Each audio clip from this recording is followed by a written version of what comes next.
KnockBack, the retro and nostalgia podcast, is brought to you by, well, you. If you want to learn how to support our show, go to patreon.com/laststandmedia.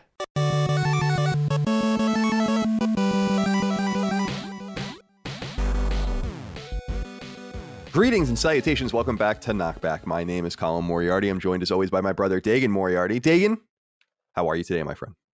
I'm doing okay. I don't know what that is. What am I saying? Yeah, I was going to say, what are you getting into? You're going to get into a little crooning. I was getting excited for a minute. But I'm doing okay. You know?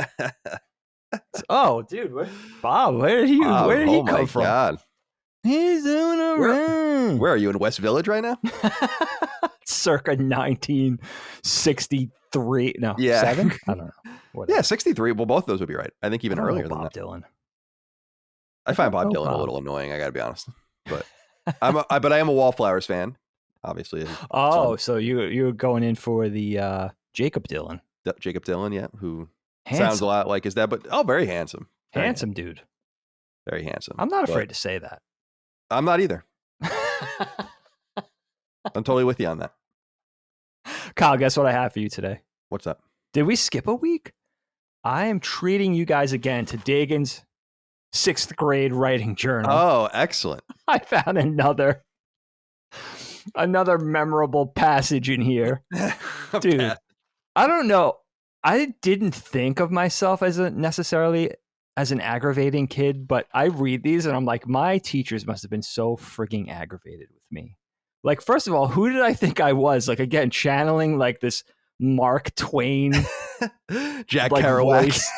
It's so weird. And it makes me think too, like this carried over into high school because you remember, Kyle, although you were really little, I did a comic strip for the high school newspaper called Kid Kimono, which I never really talk about, but I could see how this writing style would later play into Kid Kimono, like the school newspaper, the fiction paper, the poetry paper, whatever they called it, which was like the other half of like the editorial school newspaper.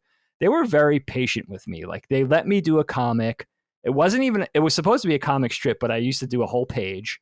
So it fell somewhere in between a comic strip and a comic book. And it was very self-indulgent. Like I was like channeling like Winsor McKay, and like the strip. Kid Kimono was a hybrid of, I would say, like Ninja Turtles and Calvin and Hobbes. And, you know, the characters would break the fourth wall and start yelling at the audience. And it wasn't funny. It just wasn't even. I was trying to be funny. Right. But it was just some weird thing that everybody just humored me with. But I could see it starting here in this writing. And I don't know where I was getting this from. But anyway, this was fun. Yeah. Because it reminded me, you know, those kids we grew up with that were friends and maybe they just fall off our radar. We just totally forget about them. And then like 20, 25 years later, they'll just pop into your head and you'd be like, oh my God, I haven't thought about that person for like the better part of 20 years. I forgot all about them. So this passage was about my friend Jesse that I grew up with, a really good friend of mine, actually, who lived in an adjacent development in Medford on Long Island growing up. I went to school with him. I have to talk to Dana because I remember Jesse always being there from kindergarten on, or maybe even back in preschool.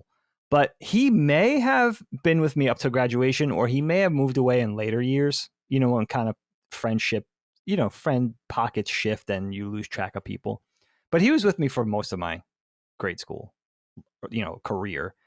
And I don't know why I had to write this, and I apologize to short people. This is very insensitive, 6th grade Dagan, but this is what I was asked to write about this time. Okay.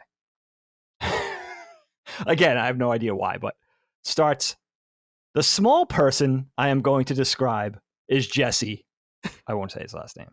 Okay, now I don't know why I was asked to write about little people. Just to give you guys some background to Jesse, he was a very short kid, short in stature. I don't think anything was physically, I don't think he had a condition or anything. I just think like some people are tall, he was, and some people are average. He was just a little on the short side. So I go on.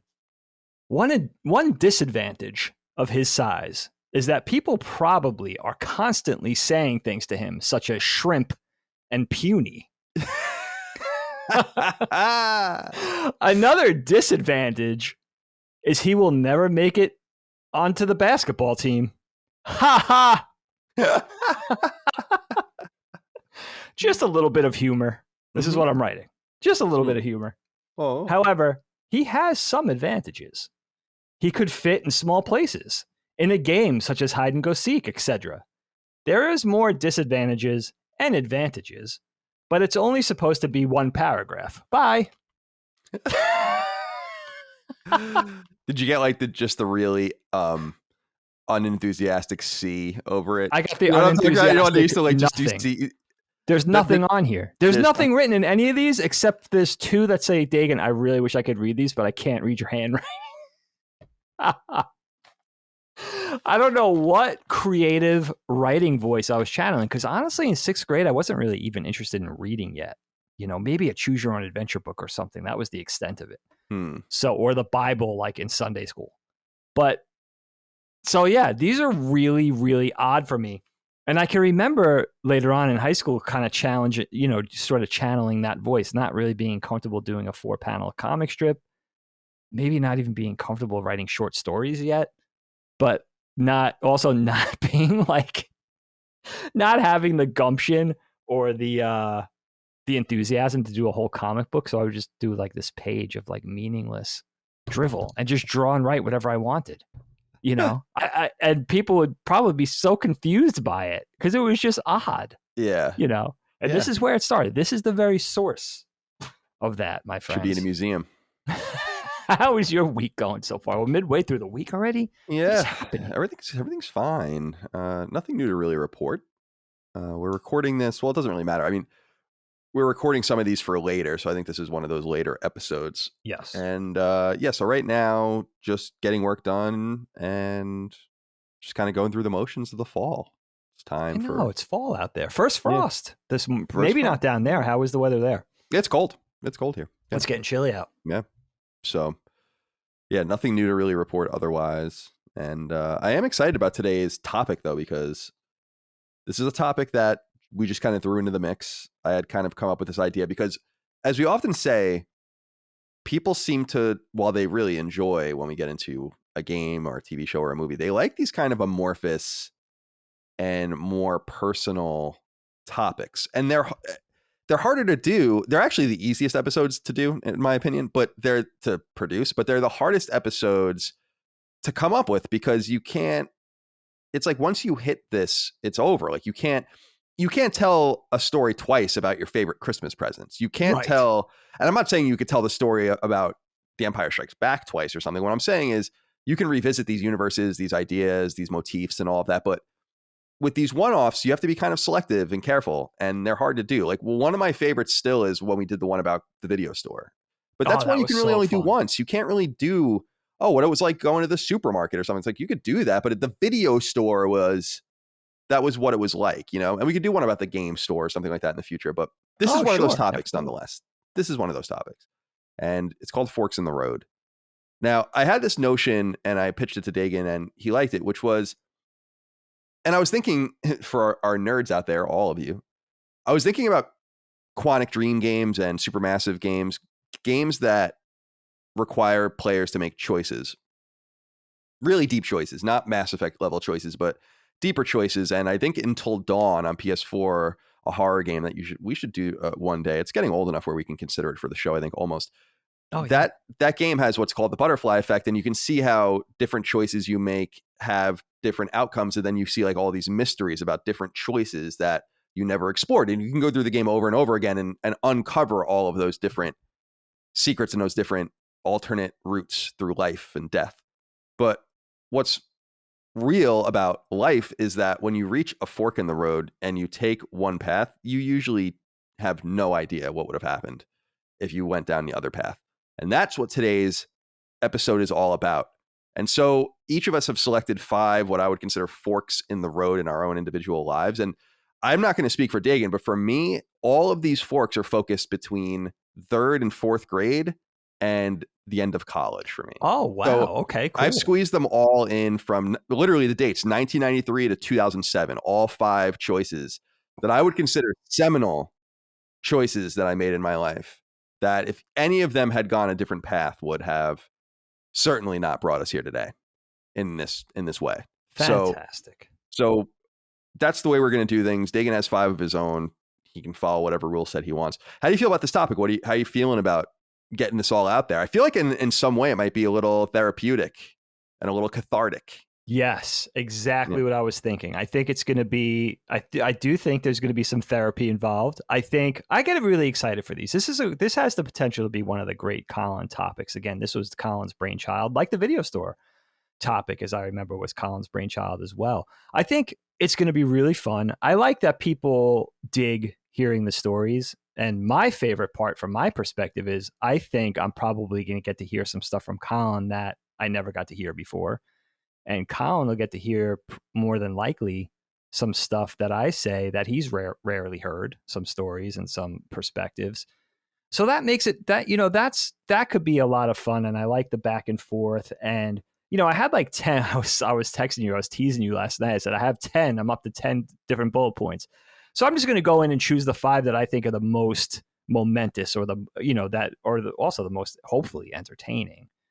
And some stuff that I haven't thought about in a long time. So also just for like a little bit of not self-flagellation, but like a little bit of self-deprecation, maybe, of like, okay, like things that happen, like whether it was a wrong choice or whether it was something that was just a character defining moment that wasn't necessarily like a good or positive characteristic. So I learned a little bit about myself just from writing these notes over a few hours too. So I think it'll be fun. Hopefully you guys get some laughs out of it. And what's cool about these two? We talk about nostalgia, the bittersweet nature of nostalgia. I think some of these could be that too. Like, moments that were, again, like, that just have that bittersweet resonance, that were like, because they're tied to childhood. A lot of them were just being a young person, but also just of maybe lamenting a little bit what could have been, or even if it's just of curiosity, what that road not traveled, what would have transpired had we taken that other fork. It's such interesting food for thought. I totally agree. And I think it brings up a lot of, fear and curiosity and lamentation, and also acceptance and fear in the thought of having made the other choice, right? Like I'm very, no matter what, like I look back at some of these choices and I think in some way every one of them can be easily questioned in the moment and reasonably. But I made the other choice that could also have been reasonably made, and so it brought us here today. But I kick it over to you, Dagan. What is the first fork in the road that you would like to confront? All right. Here today So pivot points, branching paths, choose your own adventure again. I think I'm going to start, Kyle. I'm pretty sure this is my earliest, and this is something I've rarely spoken of. So I think this will be kind of fun to talk about. But it all comes down. We gotta travel back to little 3rd grade Dagan, Brookhaven Elementary School on Long Island, early 80s. So the overarching idea here is that me and my scholastic career in school, in grade school, I went to public school, K through 12, and sort of coming down, learning about myself and basically deciding in not so many words, not to achieve in school and to kind of content myself with being an average student, and thinking back on probably where that started and how it started. So I'll explain. So 3rd grade, I guess you're getting up there in elementary school. You already did K1, 2. So I guess from a scholastic aptitude perspective, right? Teachers start to get to know. It's enough time, 3 or 4 years into your school career. It's enough time to basically judge what each student is capable of scholastically, grades wise, what their strengths and weaknesses are, insofar as subjects and all that kind of stuff.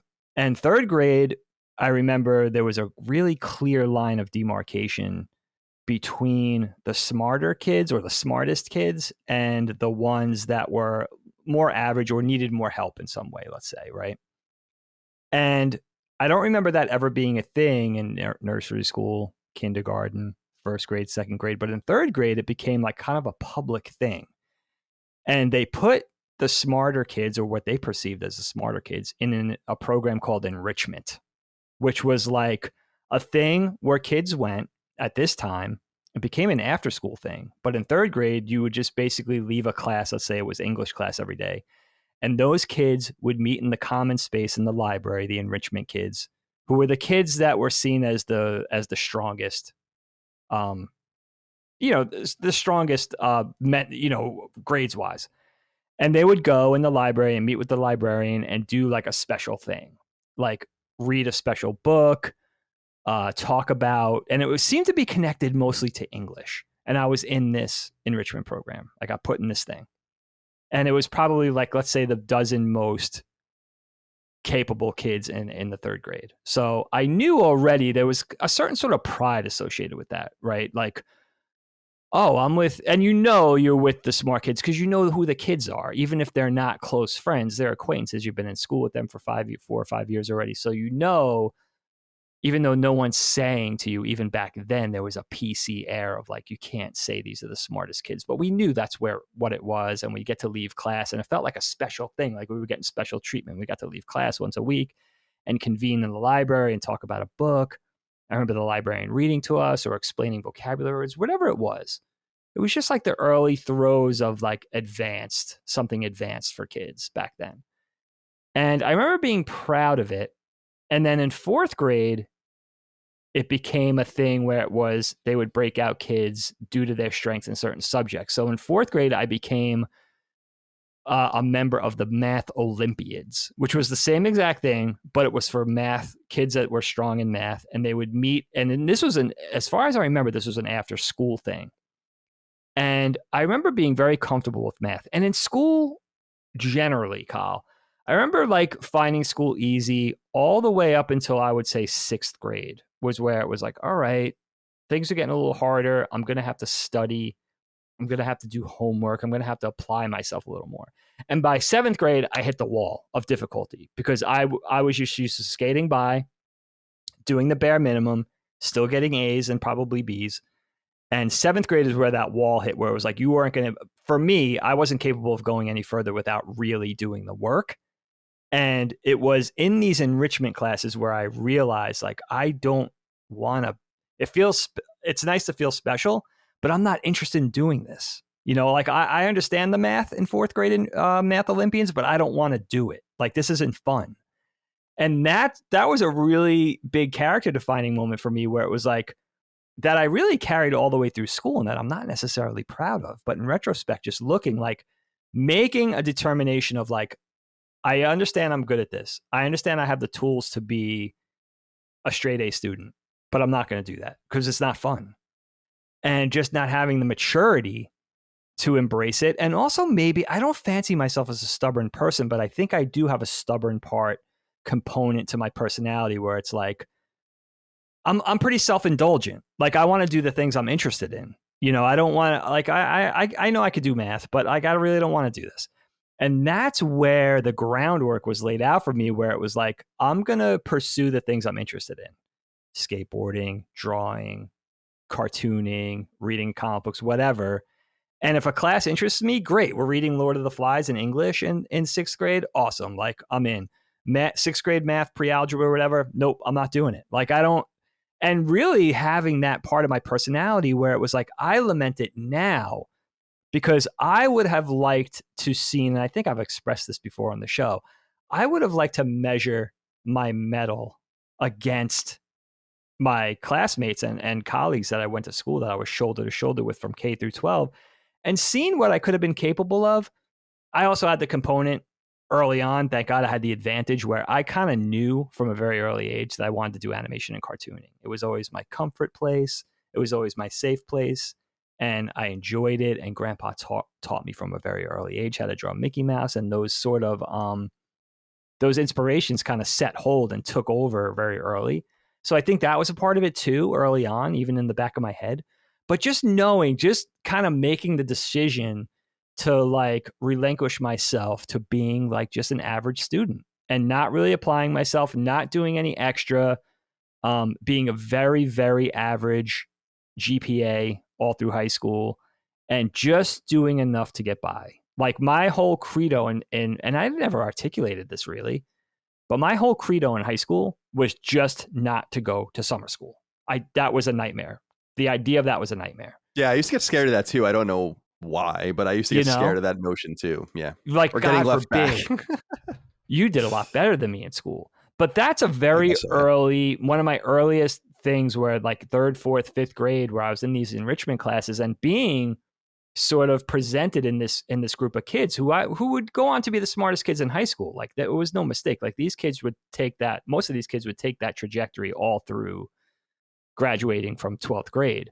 And I decided not to be a part of it very early. Now, I could have got to ninth grade and not been a part of it anyway. Even if I had applied myself, I'm not saying I was a super genius. And had I applied myself, I would have, graduated with a calculus degree and all this kind of stuff. Who knows? Again, the idea of branching paths, who knows what would have happened?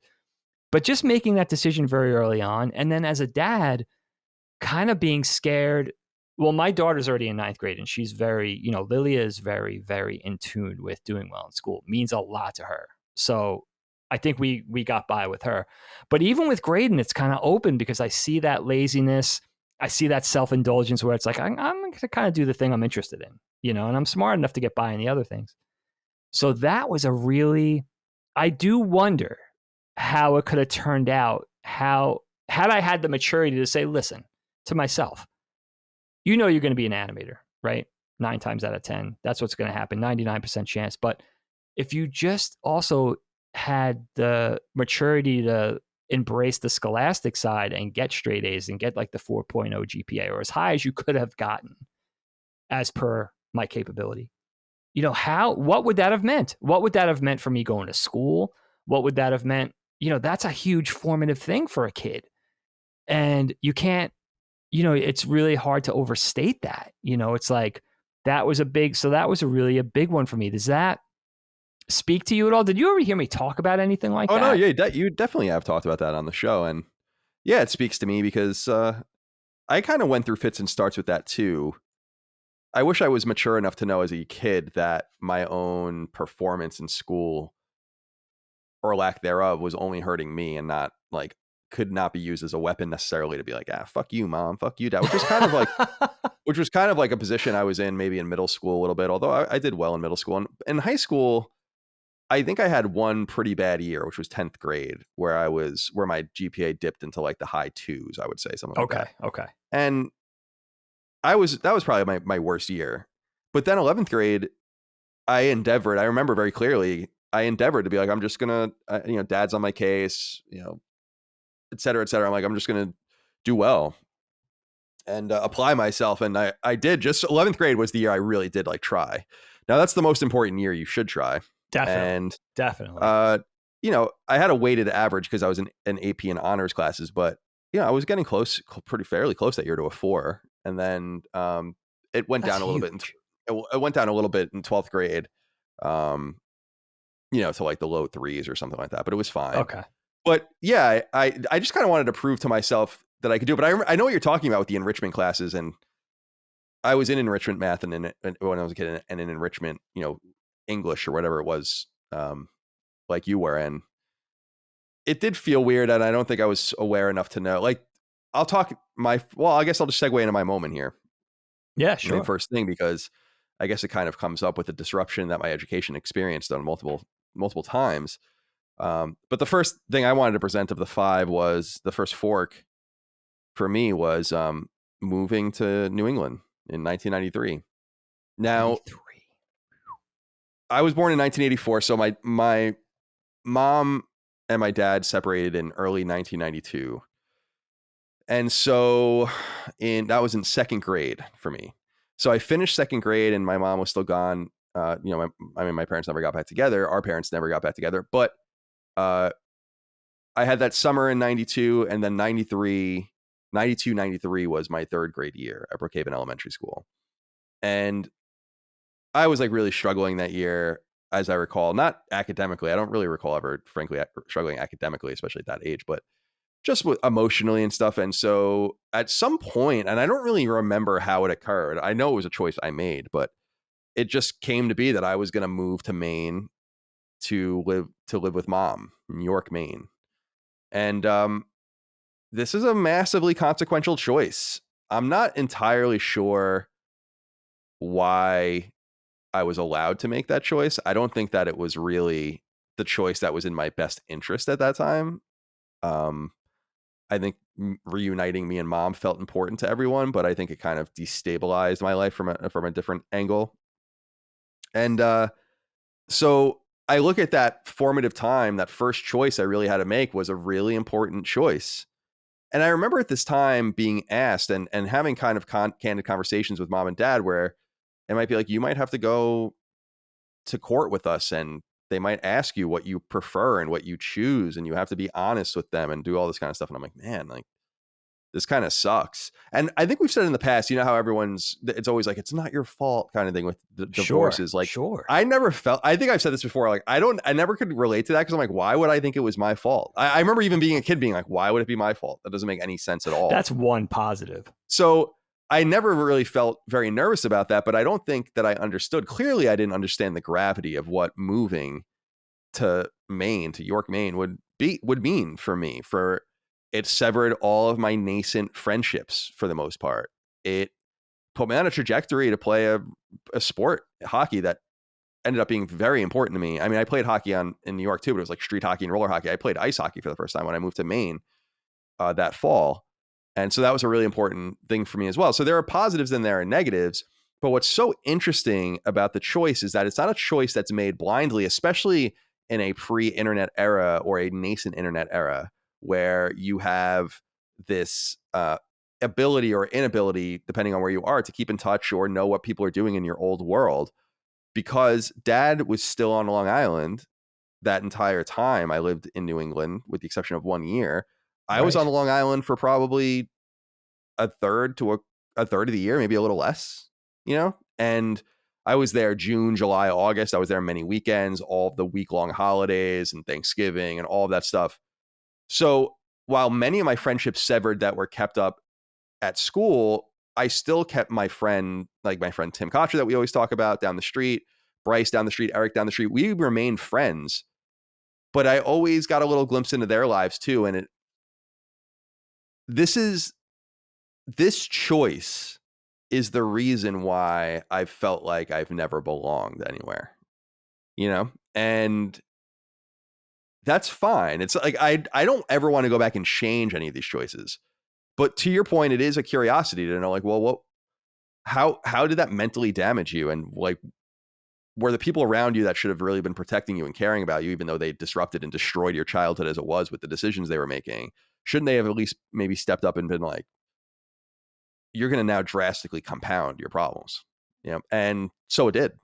Yeah. Yeah, I dude. mean, mentally anyway. And so I have to really look at that time, that summer of 1993, leaving to go to Maine and feeling like I think part of it goes back to the point of knowing in my little mind, my young mind, this isn't a permanent move because everyone's telling you can reverse course and dad's still going to be here and all of that. So I think I just felt comfortable to be like, fuck it. And then I went, but then it brought me onto this just totally different course. We'll talk about my next choice about reversing it, but there's no doubt that is the first fork in the road for me in my life. Like that, I think about that moment a lot. I'm 37. I think about that moment when I was 9, I guess, a lot. It's amazing. So, Isn't it amazing? Divorce, right? Yeah. Who said it? I said it on an early episode of KnockBack. I think it was David Mamet who said, like, your parents get divorced and you spend literally your entire life trying to get over it. Like, I think that like a truer thing was never said. Like, it's just how it affects who you are, not just what happened and how that affected your family on an ongoing basis, but just who you are and sort of your fears and how it just plays into everything about you. It's interesting, Kyle, when you bring that up, because you're one of the biggest components of me wondering about what could have been. I think with divorce in general, right?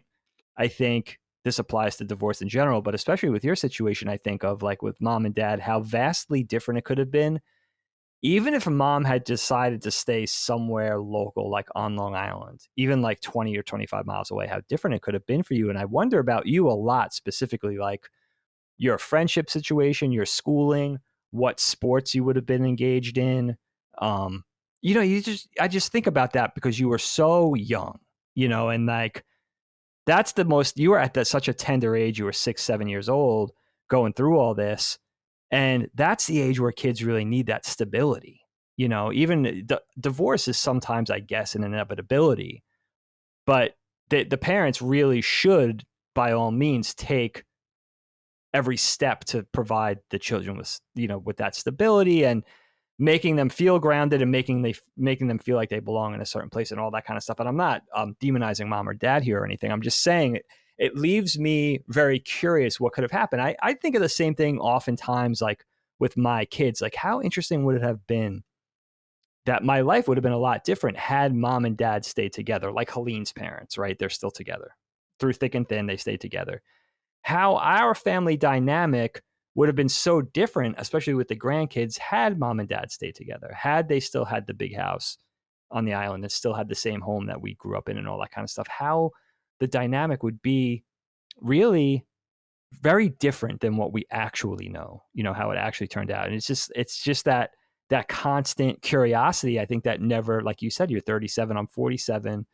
It never goes away. You're always wondering what if, like how could it have been? And grass is greener and all that other stuff applies. Definitely. But it definitely doesn't do away with just that straight up curiosity. So that speaks to me for sure, And also I have a little bit of that too, even though we're 10 and a half years apart, almost Sure. 11 years apart. Sure. There's a part of that spot of me too was like, how would it have been like my late teen years into my early 20s? How would that have been different? Had mom and dad stayed together and mom's still working for the airlines and dad's still in the FDNY and their careers, and how would that have played out with Allie having her struggles as a young teenager? And, by the way, she's the only one that really witnessed or went through to a much smaller degree what you went through with living in other places, having other friends, other schools, being, states away. Dana and I never went through that. Our closest proxy is going to college for ourselves. Yeah, it's weird to can't relate. It's weird to start again. Her year in Maine is really interesting too, because she also got to go back home and then finish. So it's just like she was gone for a year. Allie, right? Yeah. It's interesting because I feel like the decision made ultimately by mom and dad in various ways kind of froze us all in place, as far as it does freeze your mind. It's like a checkpoint in your mind that you go back to constantly, like that moment, that change where everything was one way and then it's the other. It's at the nexus of everything. And it's fascinating to like you said, yeah, it's easy to ponder it, because how can you not be curious about what would have happened if the other choice was made? So, I mean, that's what this whole exercise is about. And on that, I kick it back over to you for your second fork. All right. Well, this is going to be a little shift in tone. This should be a fun one. And I've talked about this before, but it occurs to me, if I had to talk about one piece of media, one thing, one bit of entertainment that really had a even more profound effect on me than I think I could easily articulate, it's this one thing. And also hearkening back to a very nostalgic couple of years for me, the late 70s going into the early 80s, 1979 to 1980 to 81. And that seeing the anime series, my first anime that I ever seen, we knew as Battle of the Planets, or G-Force, which in Japan was Science Ninja Team Gatchaman.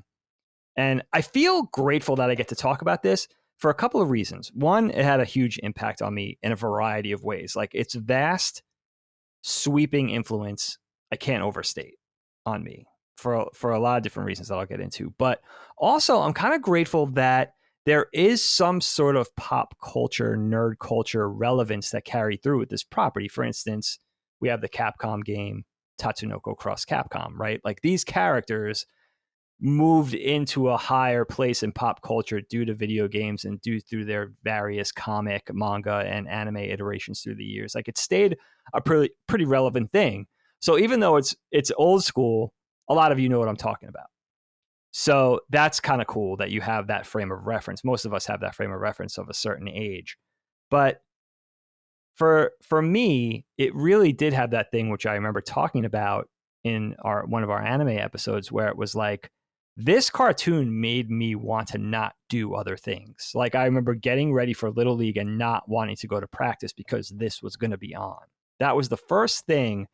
outside of Star Wars and Empire that really had that kind of hook into me and really helped me develop my taste in sci-fi, in anime, in cartooning, and in my own artistic pursuits in animation and comic books.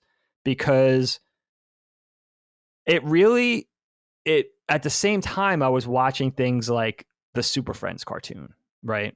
With the Hall of Justice and Legion of Doom and kind of schlocky Hanna-Barbera, Ruby Spears-esque era North American animation that always seemed a little wonky to me, even as a little kid. And then you had this thing too, where it was like, here's this cartoon, it's bright and colorful. The sensibilities are very graphic, not in terms of violence and sex, but very graphic and streamlined, harkening back to, of course, like the elegance of just Japanese art in general, dating back hundreds of years. And just really the way the graphic nature spoke to me, where it was like they weren't going to animate things poorly. They would just rather not animate it. They would just move the image across the screen with some effects in the back. And how that treatment of quality and my eye being in tune with that was really something that formed my taste in entertainment, but also formed my preference in how I wanted to do my own art, where streamlined and lines versus curves and elegance and minimum detail and all that kind of stuff. Battle of the Planets was where it started. And for sci-fi, I really only had Star Wars and maybe Battlestar Galactica, which my generation looked at as like TV's Star Wars back then. This was kind of like my third big sci-fi influence. It helped me realize, like, okay, like, again, like the leotarded superhero characters don't really interest me, but this story is about the big kids. Like, this story is about teenagers. That's sick. Like, I'm super interested in what the teenagers across the street are doing. Like, I'd rather know about these young kids and what they're doing. You know, they presented them as orphans in the American version, and then they were fighting this evil organization that reminded me of the Empire from Star Wars. So it had all these influences and really caught me up in this thing of like making me realize what Japanese art was and what anime was and what Eastern entertainment was versus Western. And of course, that played in with Shaw Brothers Kung Fu movies and Godzilla movies on Sundays. And, you know, our Japanese neighbors across the street with their Tetsugen 28 toys and everything, and all coming together to make me realize like there's this whole other place and this whole other art form way before it was on a lot of North Americans or Westerners' radar. Definitely. And, you know, how that influence never really shifted. I've always been more interested in what they're doing over there. And now anime is such a mainstream thing. I mean, even Disney are weebs, right? Look at this Star Wars Vision series, right? Where it's like, it's unbelievable. I'm so proud where it's gotten. But for me, it all started, those gears started to turn with Battle of the Planets growing up. And it makes me think, like, if there weren't those early Western adopters, like guys like Sandy Frank, which took that from the East and presented it to the West, who thought that this could catch on with Western audiences. Western kids are going to dig this. Like, those early pioneers, had it not been for them, who knows? Maybe I would have been drawing Marvel comics now, you know? So it's an interesting sort of turnkey moment for me. And I know I talk about Battle of the Planets a lot, but it really, like, again, it can't be overstated. Like, it was so important and so just key into like channeling my excitement for animation in terms of a fan and in terms of having that comfort place as a kid, and also wanting to just do it, you know, translating to like, how do I get to do this when I grow up? Like, how do I get to draw these things? I love them so much. I'd love to be involved in this. So that's the, gotcha, man. I have to give the shout. Yeah, right on. I like that choice. A little levity before I bring it back down. Now, to close the loop that I began with number one, number two will be the move back to Long Island. Now, this is another fork in the road that didn't need to happen. In fact, I would argue that this fork in the road was more unlikely and happened due to a procession of issues and reasons over several years. But in 1998, well, let me back up. In 1997, our dad sold my childhood home, Dagan's childhood and teen home, uh, in the summer of 1997 and moved to New England, to New Hampshire. And this is where, at this point, I had relocated to New Hampshire, just near where I lived in Maine, not too far at all. And I went to private school, St. Mary's Academy in Dover, New Hampshire. And I was playing a ton of hockey, travel hockey, and I had actually gotten into St. Thomas Aquinas, which was a really good private high school, and I was going to play hockey at that high school, and I was really excited. In fact, in my garage, I have all my old goalie equipment from the years, many years now, all like accumulated together, and I have blue leg pads, which is weird, blue and black leg pads, which is weird because I bought those in anticipation of having played for St. Thomas, but I ended up not playing for them. So I had this like blue equipment in preparation of that moment. But I decided at the end of 8th grade. So our dad moved to New Hampshire for that year, 1997, 1998. That was my 8th grade year.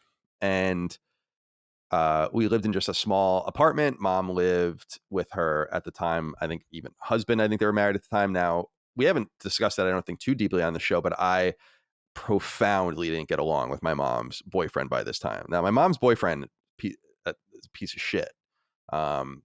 Very lucky that I've never encountered him on the street somewhere growing up, as an adult. Very easy to pick on a little boy's mom in front of him. Much harder when the little boy is grown to do that. So sure, of course, those kinds of things are not lost on me.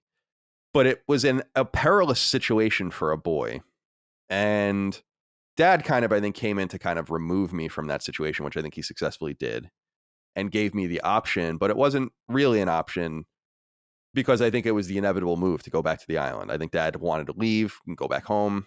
And I think I was like, cool. And we ended up doing that. But there's no doubt that decision was another breaking point in my life, because what people have to understand is between numbers 1 and 2, these presentations, 1993 and 1998, I lived in Maine from 1993 to 1996. And then I lived in New Hampshire from 1996 to 1998. I went to private school for 2 years there. And it was during this moment where my life really started to get bad. And academically, I wasn't engaged. I played a ton of hockey to just kind of stay engaged in something. I played a lot of video games. I could tell that in hindsight on that path, it probably wasn't going to be the best path, even though I was in parochial school and a good school and stuff. I wanted to play hockey. I didn't care about anything else. And it's very similar to your means to an ends kind of thing you were saying with your first presentation. It's kind of how I felt as well. And I think that moving back to Long Island was a good move for me long term. It reconnected me with a place that's very important to me. It brought us back there permanently. That's all good stuff. But I won't deny that if I was talking about in 1993, the various severances that happened in my relationships, my friendships, the things that were growing and bubbling, it happened again twice, because I did it when I left Maine, and then I had to do it again when I left New Hampshire. So now you're dealing with an 8th grader going into 9th grade that has now flipped his life upside down 3 times and is now going back to where he's from. But when I get to 9th grade and get to Belport High School, which we know is a very rough place, yes. We didn't go to a nice high school by any stretch of the imagination. No. And as I understand, it's even worse now. So really, is that what you hear? That's what I hear. Yeah. Is that the word on the street? Holy shit. So it's a different place than your private school in New Hampshire or your beachside community in Maine. Sure. And although we are also a beachside community, but it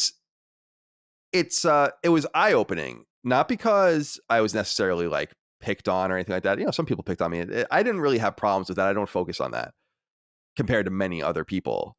It was just eye-opening about how, the people I used to know, they don't care about me anymore. The people I used to be friends with, they don't pretend to even know me anymore. It was a 9th grade, 1998, 1999, very lonely period in my life, both literally and figuratively, because I was like, holy shit.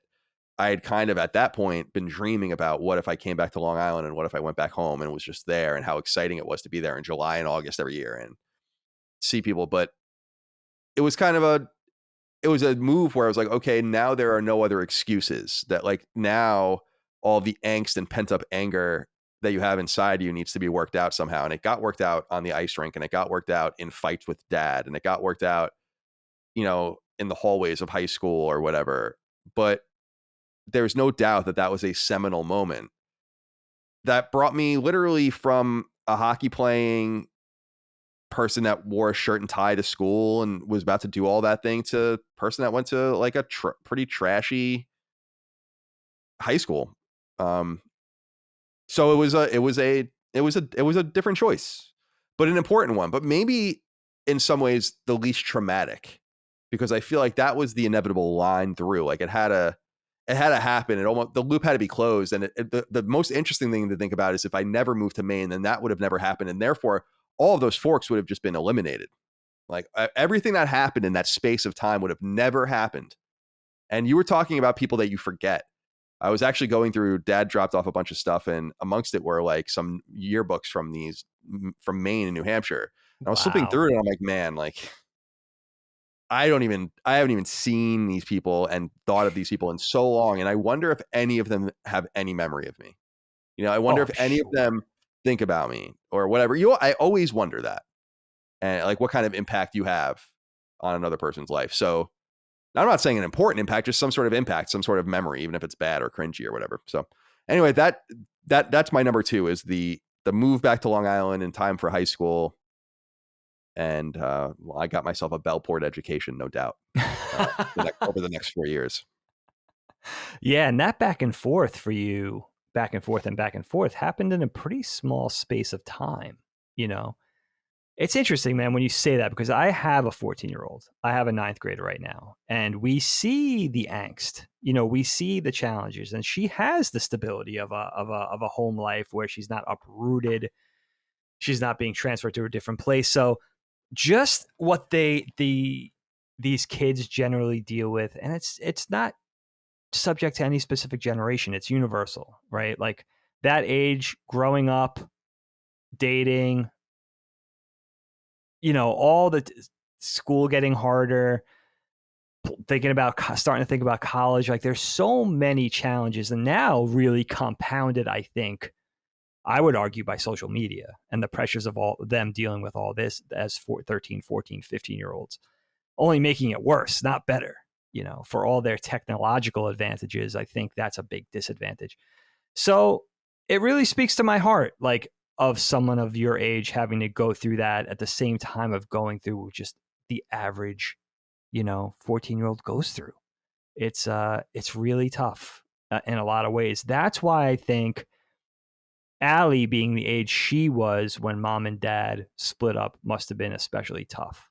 Being an adolescent, being a preteen, and already going through all these things, these curiosities, these questions. You're changing, your body's changing, like your emotions are shifting. You're getting interests where you never had interests before. All of these things, and then compounded by the horrors of divorce or any kind of family tragedy. I think divorce being honestly one of the hardest. Certainly. So yeah, that definitely speaks to me, man. I want to jump into one that is a little uncomfortable for me actually, but it's important to talk about. And it was a big shift in my life and something that actually happened, an occurrence that took place, an event that took place that really kind of helped me decide what I was going to do in high school, like the middle to the last bit vestiges of high school. And I always had this thing where, skateboarding was my first physical activity that I felt like had I took a profound interest in it for whatever reasons, beyond articulation sometimes. I think I just fell in love with it. But also a large part of that, I think, was the fact that I found something that I was in the upper percentages talent-wise in. Now, I don't think I was particularly necessarily talented at skateboarding. I don't think I had this uber talent at skateboarding, but I had a lot of tenacity and a lot of drive to be good at it. I felt like it was the first thing I found where it was like, oh, Dagan's one of the best at this in the school or on the block. I never had that. As much as I loved baseball and hockey and football and basketball when I was a kid, I never had that thing where it was like that pride of being associated with that one thing or being among the best in the neighborhood at this thing. Skateboarding was the first time, and it was through that drive, because it's important to note I was kind of chasing really talented skateboarders from the first time I picked up a skateboard. I know, looking back, I know skateboarding over 30 years. I know what skateboarding is, and I know what being good at skateboarding is. And I could say, like, from my very earliest experiences as a serious skateboarder in Brookhaven Hamlet, like, I was around dudes that were really talented physically at it. I think of guys like Andy Smith and Joey Stefani, Andy Gordon rather, Adam Smith, guys like my friend Dino and Matt Kalin. Shout out to Quag. And, you know, guys like Jake and Felipe. Like, I always had dudes in my life that were really the model for what I thought was a pure talented skateboarder that didn't really need to put the work in like I did. So I always had those guys around, and I was always kind of chasing them. And I think through hard work, through sheer hard work and dedication, I got really good at skateboarding in high school. I started when I was 13 in eighth grade.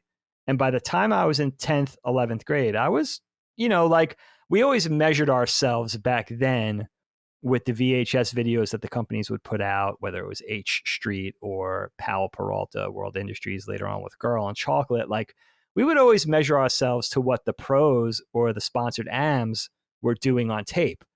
And, you know, we would say, like, all right, we're like, this came out in the summer. That means they filmed it in LA late in the winter. So we're seeing it now. We're like 9 months behind these guys, trick wise, ability wise, and all that kind of stuff.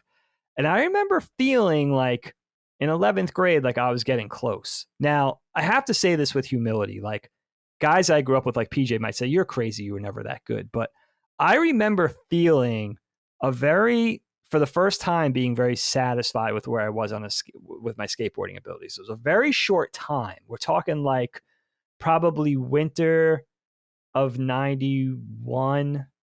No, winter of 90 through like spring of 91, feeling like, oh shit, like I could actually do this. I could actually move to LA, maybe get sponsored by a company. And like, even if I can't turn pro, I could kind of F with this for a while. And having those feelings of going out and skateboarding and being like, shit, I'm getting pretty close. It's interesting to think back too, because I started when I was 13, and now having these feelings, I had only just turned 17. I hadn't been skateboarding that long. It was only like the better part of 4 years up to that point.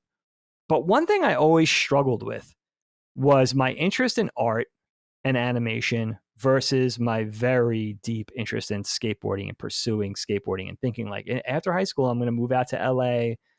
And, you know, this was before Instagram and the advent of like getting your shit out there and filming clips and sharing them with the world, no matter where you were. Like, it was still in the early 90s, it was still like, you want to skateboard, get to LA. You know, that's where the pros are. That's where the owners are. That's where the companies are. So I already had that sort of trajectory, that arc in my mind that this is what I'm going to do when I graduate. And now being in 11th grade, I'm getting pretty close. But I always had the thing of, now at the same time, I'm pursuing art. I'm into my art. I still am very interested in animation. I'm sort of like devouring OAV anime and Liquid Television and Ren and Stimpy and all these crazy things that are fueling me up artistically. But for some reason, I always had this conflict between my art side and my skateboarding side, and never the two shall meet. I don't know why that was, but I had a very clear line of distinction between my two passions. And it was making it, you know, it was getting time to decide, like, am I going to go to art school? How am I going to sort of cultivate my interest in animation? How am I going to carry this out and try to make inroads into an animation career and all of this?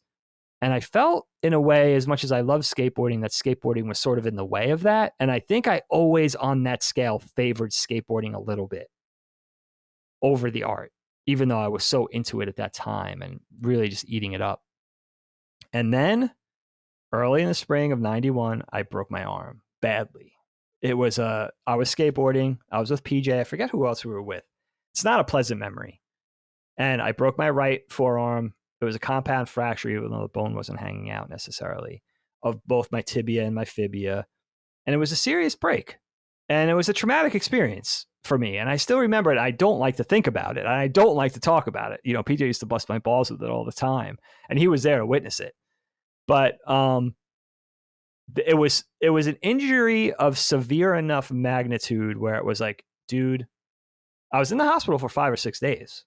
Yeah, right? I remember that, just because I remember being mad that mom would bring you McDonald's and wouldn't buy me any. Yeah, mom had to shoot down from New England, right? Oh no, this was before, I would say, right? If it was 91, I don't know. I always remember mom and dad it was kind of a rough time, and you were young, but mom and dad had split up already whether that happened just a couple of months prior, Hmm. news of mom's then boyfriend, who you talked about a little bit, was just that news was just breaking. I mean, it was all fresh at that point when I got Hmm. injured. And yeah, I remember mom and dad were already separated, so it was awkward even in the hospital room. But there I was in Brookhaven Hospital, 5 or 6 days, got the plates put in, but it was this thing, Kyle, of like, all right, you're in 11th grade, second half of 11th grade now. You're supposed to be thinking about college. The surgeon, I remember his name was Shlomo. I forget his last name. Obviously, super bright.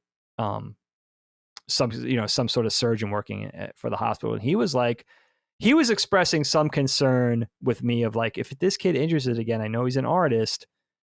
You got to think about the thumb, the tibia and fibia, and how the forearm plays into the wrist and the thumb, and having full movement and all that. And I remember there being a very brief period where that was a concern, and how that kind of scared me and then frightened me. And, mom and dad, it was the first time they stepped in and kind of like forbid skateboarding. Now, I have to tell you, I had a huge plaster arm cast when I got out of the hospital for a very short time before, maybe a week or two before they put on the forearm cast, the fiberglass forearm cast. And I was already skateboarding with the fucking plaster cast on my arm and filming like a fucking idiot. So like it was an interesting time for me because I realized like nothing, not even the horror of what I went through was going to stop me from skateboarding. I loved it that much. And also of flying in the face of mom and dad coming down with a strict mandate, which they really didn't do that much with me. Like, you're not doing this. And I remember my friend Ronan would pick me up in his pickup truck and we would drive up to the North Shore from the South Shore to Rocky Point, Miller Place, all that. And we would go skateboarding, we would go film, and I was already skating gaps and stairs with this fucking arm. I couldn't even bend my arm. So it was an eye-opening experience for me, for my dedication in skateboarding sort of outweighing my fear, but there was definitely that fear. From that moment on of breaking my arm, I was always skateboarding at a limited capacity, percentage-wise, whether that was 50% or 65% or 70%. So I was never, that fear always kept me from being a good enough skateboarder again. And I knew it, dude. And it was heartbreaking. Like I could definitely hang still, but like it was definitely that injury and risk of injuring myself again to that same place was enough to stop me from having a tangible pursuit of like skateboarding's going to stop here for you, or at least, being in, you could do graphics like I learned to do, or manage skate shops or manage skate teams, which I briefly flirted with in Philly, but shout out to Sub-Zero. But it was never going to be an active skateboarding thing for me again. And then that idea of that only compounded when I got out of the suburbs and got more familiar with skating in New York City, the Brooklyn Bank specifically, and then moving to Philly, which the Philly urban skate scene was blowing up. People were coming from all over the world. And it was like, I was a dime a dozen, and I knew it. And I kind of knew even at my best at 17 before the injury, I was a kind of a dime a dozen. It was never going to go too far. I might have got sponsored and enjoy some free gear for a little while, but I was never going to be pro. But what the whole point of the story is, that injury is what really made me realize that had I not got injured, there almost certainly would have been a time where I was at least pursuing skateboarding on a competitive level, whether that was continuing to enter contests or continuing to pursue making tapes to send out to sponsors, to get wheel sponsors, to get board sponsors, to get gear sponsors. And it makes me wonder, would I have gotten sponsored by a Think skateboards, or would I have been able to carry it through and maybe been sponsored by a World Industries, even on like an Amflow capacity? Would I have the capability to do that? Had that, but the valve was shut off from my skateboarding. And I often do wonder, because it meant so much to me as a kid and I was getting pretty good, how much better could I have gotten had that injury not have taken place? But in a way, kind of a blessing, because it sort of gave me the nod to feel good about saying, all right, like, you have to start thinking about your art career, becoming an actual animator, and, kind of planting the seeds for your life to come. And it was a like snap out of Neverland moment for me, I think, and really a painful one for me to think about in many ways, but again, sort of perceiving it in some way as a blessing, because it was I was able to then say, like, be mature enough to say, like, look, you got to like relinquish this other thing to a hobby. You love it, you're passionate. It's kind of how you identify yourself, your friend group, and all that kind of stuff. You don't have to leave that side. But now it's time to take the art more seriously, maybe put the art on a pedestal, and your artistic pursuits, you got away like by the hair of your teeth by having a worse injury, thank God. So now it's time to like set forth with with the art and grow up a little bit, which Grow up. I That's one of Dagan's favorite insults here, like randomly grow said. up. Grow up. Grow up. Just but yeah, that's interesting because I know you were serious about it and really cared about it, and it reminds me just of a bit of a mirror of my experience playing hockey, because I played at a fairly competitive level, but as we've said in the past, like my team when I was in 7th or 8th grade would have destroyed my high school team. And when we would play tournaments against Canadian teams and others, and sometimes we would often, I remember often entering tournaments where we wouldn't win. Like, I don't remember ever winning a tournament like that we would enter, like these like week-long holiday tournaments and stuff, like round robin tournaments, and they were awesome, and teams like travel teams from all over the country and all over the world would come play, and it was cool to like play against a team from Europe or play whatever as like an 11-year-old. Like, Sure. but that experience, even playing at a fairly high level in New England, where I probably, if I went to St. Thomas like I was supposed to, I probably would have played at a Hockey East school. I wanted to really play at UMaine or UNH, but I ended up at Northeastern, which was a Hockey East school. But when I got to Northeastern, I realized I was at that point nowhere close to being good enough to play on that team. And I think experiences where you would we would go to places in New Hampshire or Maine and play teams, and they were good, but we would beat them or whatever. And then you play a team from, like, I remember specifically LaSalle, Quebec came and played us, and they fucking blew us out. And it was reminders like that where I was like, that no matter how good you think you are, there are these teams lingering out there and these players lingering out there. And so it quickly dissuaded me as a kid of being like, I'm not going to play in the NHL. There's just I'm pretty good, but maybe I can hope for some college action or something like that. But anyway. Yeah, that measuring stick is always moving. And when you get those eye-opening sort of barometers, then it's like, it's good in a way because it's giving you some real world perspective, but you also don't want it to dash your hopes, but it is good to have that, at least to aspire to, you know what Definitely. I mean? If possible. All right, Dig. My third one is an interesting one, bringing it to 2002, 2003. Now, I graduated high school in 2002, and for me, 11th grade is 2000, 2001. We were talking about just a little while ago. This was a pretty serious, studious time. This is when I had like my first real high school girlfriend who I was with for a couple of years. This is like when I had, like friends, and was kind of starting to drink, and hockey was becoming less serious for me, and whatever the case might be. So by the time I got to 12th grade, I had proven my point in 11th grade. And in 12th grade, I was like, it was an easy ride. I think I took like AP Lit and a few other classes, but otherwise it was easy. And I was just totally disengaged. You also have to remember that my 12th grade year began 2 days in with 9/11. So it cast this pall on the Long Island, certainly, where people were talking like, people are going to join the military. I was in 12th grade. We've talked about this in the past.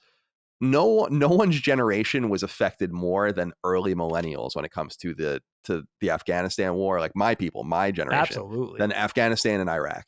Yes, this shit ate my people alive compared to everyone else's generation. So, but you have to remember at that embryonic state, I was like, we were. But the point is, I was never seriously considering joining the military. But it goes to show you that we were just kind of flipping off at the mouth, and I didn't really have a solidified plan. And I must admit, I mean, this is an admission. Mom working at Northeastern made me feel like I was like, I'll worry about that later. I think I might have talked about this scattered in the past. I didn't apply to any colleges except for Northeastern. None. Zero. I didn't apply to anything. I didn't have any backup schools, nothing. And it's a pretty audacious thing because Northeastern's not a bad school, right? Like I had I think it's like ranked 33 in the country right now or whatever. When I went there, it wasn't ranked that's high. quite that high, but it was a tier 1 school, and it was quite a bold thing to be like, I understand what a legacy is. And I really did. I'm sad to say, like, I say it to my nieces and nephews, including your kids. I'm like, go to Northeastern. You can fucking crab walk and sleep into Northeastern. Both your grandma and your uncle went there, you know? So Right. like that is Yes. an option for every one of the nieces and nephews in the family. Like they'll get in no problem. And that's just the reality of private schools, private universities. That would happen at Harvard, that would happen at Yale, that certainly would happen at Northeastern. But I was so flippant about the experience at that time, 16, 17, 18 years old, that when I graduated high school, I was like, I'm not going to go to college right away. And this is something that you know about. My first year at Northeastern, I just went to night school and lived with mom. And like that's when I started working landscaping.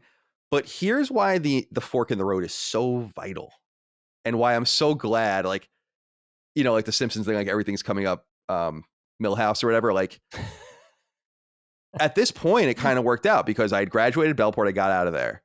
I lived with dad. I had a little bit of money in my pocket from working at the deli. And then with mom, I was going to just go move with mom in the burbs of Boston, Framingham. And Right. And I did. So I moved there in August. I remember it was right around when Super Mario Sunshine came out and Onimusha 2. I remember that very well. And so I moved there and lived with mom in like her spare bedroom from August or September until the following August.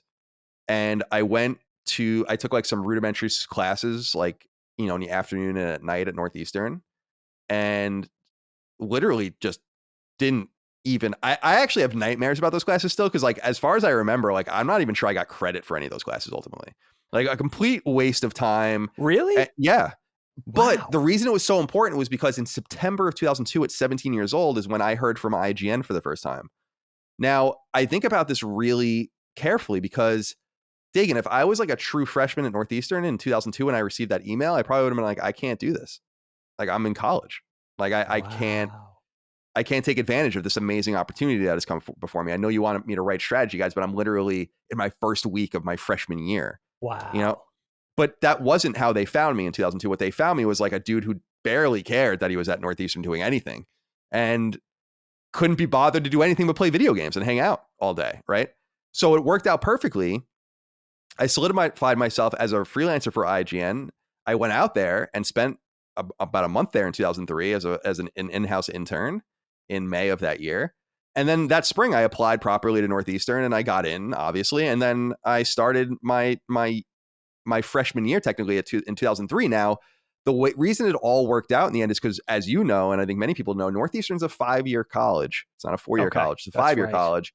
And the reason is as we've discussed in the past, co-oping, which means you go and work for a year in 2 6-month gaps, and you go work for companies and get that experience. And Northeastern's famous for that.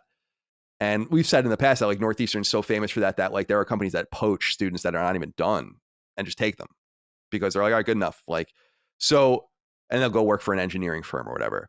I didn't do that. So I graduated even with that year totally on time. In fact, I graduated early. I should have finished in 2008. And what I'm so grateful for is that because of that lining up the way it did, I met all of the people that I'm still friends with today. Like the Ramones and the Abbeys and all of that. I had the very specific experiences doing all of these things. And it brought me onto a path that I happen to have been done with my undergraduate degree. And see, this is the perfect capping of it. I graduate from Northeastern May 2007. Now, if I had gone for that with the 4 years of 2002, I would have graduated in 2006. Who knows what would have happened there? I graduate in 2007 because of this fork in the road. I've gotten into grad school at Northeastern. I was going to be a TA that fall and all of the rest. Right. And then I'm sitting on the couch in my apartment a week later. IGN's like, hey, you want to come work for us? And again, I was like, okay, like, because they found me at the right time where I was like not disposed with school. It perfectly flanked that window. Now there's a fork in the road within that window that we'll talk about. That's another important one, but that has to be acknowledged that my casual nature with going to college, my casual nature with being like, oh, I'll go to Northeastern whenever, and just admitting like that's just that is my admission, and and then it working out that way anyway, and then it having lined up and being circumnavigated by these dates, these specific offers of IGN kind of putting the opening letter and the period at the end of the last sentence to this experience. It worked out only because, frankly, I was so lazy, and so casual that I was like, I just don't want to do anything after high school for a little while. And everyone's like, you gotta go. And then I didn't. I'm like, nah, I don't think so. And then I was like, I'll just go take like a math class and an English class and find my way. And find my way I did. And that was an important moment. So I wanted to use that as my number three fork in the road. That just speaks to life, I think. When you're hands off and you have that laissez-faire attitude, I think that's when things happen, when you're not pressing. The whole idea of pressing, which I probably only understood, in my 30s, the whole idea of pushing too hard, where it actually starts working counter to what your intentions are. It's awesome. I love stuff like that. It's just, I just love when things work out, like when a plan comes together. It's so cool. Well, I'll say, I agree. And I'll say just that what's funny is that it probably could have worked out a number of other really advantageous ways having nothing to do with IGN had it gone the other way. Like I would have met different people and had different opportunities and had different classes and different courses and different professors and gotten different, it was because I had a professor my senior year that I got the TA position offered to me, right? Like I would have never had him when I was a senior. I might have had a different professor, a different capstone, so it lined up totally different, but nonetheless, it I feel worked out exactly the way it intended to, born out of just sheer angst and laziness post high school. And I love it because it's not the shit. There's serious consequences to actions, but I love how not serious any of the consequences were to it. Because, like I said, like I literally graduated on time. Yeah, it's just an awesome story. Like I'm so glad you get to tell it that way. It just makes for like a really great story, just the way it worked out, just the way it fell into place. Everything, that's so cool, man. Dave, what's number 4 for you? All right, so I'm on number 4 now. So, yeah, this was an interesting one for me. I wanted to talk about this because it's a figure in my life who I'm not sure how I would rank in overall importance, especially in terms of affection, but somebody who definitely played a huge part in who I am, at least creatively, and who, if I didn't have in my life, I'm not sure how would have shaken out. I really don't know what that other path would have looked like. And that's my high school art teacher, who I know I've talked about in some capacity in the past. His name was Mr. Fight, Al Fight. He was a contentious figure in my life. I had an art teacher coming into art school in 9th and 10th grade who was kind of like, of the 3 or 4 art teachers, she was like the pushover, really sweet, really nice, and everything like that. And I had her for some, I guess they would be perceived as lesser art classes, like something that would be a little more elective-y for the average bear rather than the serious art students. So I had her for like intro to advertising, where you design, you learned how to make logos. And it was kind of like a class where it was like 75% of the students there were just looking for an elective. They weren't serious about art or learning design or anything like that.